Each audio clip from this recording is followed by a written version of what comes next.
കണ്ടില്ലേ, റോഡിന് നടുക്ക് ഒരു വാഴ വെച്ചേക്കുവാണ്. ഗവൺമെന്റ് വെച്ചൂർ ഹൈസ്കൂളിന്റെ ഫ്രണ്ടിലാണ് ഞാൻ എത്തിയിട്ടുള്ളത്. ഇവിടെ ഞാൻ റോഡിൽ ഒരു അടിപൊളി പ്രതിഷേധം കണ്ട്, ഞാൻ കാണിച്ചു തരാവേ. റോഡിന് നടുക്കൊരു വാഴ ഉണ്ട് കേട്ടാ. ചേട്ടാ, എങ്ങനെയുണ്ട് റോഡിന് നടുക്കത്തെ വാഴ? അടിപൊളിയെന്ന്. റോഡ് പണിയുടെ ഭാഗമായിട്ട് പൊളിച്ചേക്കുന്ന റോഡും അല്ല, ഒരുപാട് പഴകിയ റോഡും അല്ല. ഇത് ആദ്യം പറഞ്ഞില്ല എന്നുണ്ടെങ്കിൽ ക്യാപ്സ്യൂൾ വിതറാൻ അടിമകൾ വരുമെന്ന് എനിക്കറിയാം. എന്തായാലും ഈ ഒരു വാഴ കൊലയ്ക്കുന്നവരെ ഇവിടുത്തെ അധികാരികൾ അനങ്ങാൻ പോകുമെന്ന് എനിക്ക് തോന്നുന്നില്ല.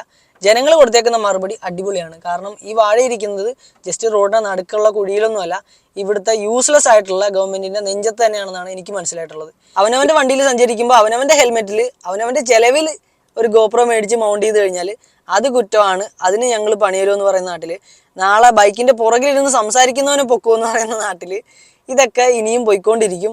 നമ്മളൊക്കെ കൊടുക്കുന്ന ടാക്സ് പണം ഇവന്മാർക്ക് കറങ്ങാനും അല്ലെങ്കിൽ ലോകം ചുറ്റാനും ഉള്ളത് മാത്രമാണ് നമുക്ക് എല്ലാവർക്കും അറിയാം.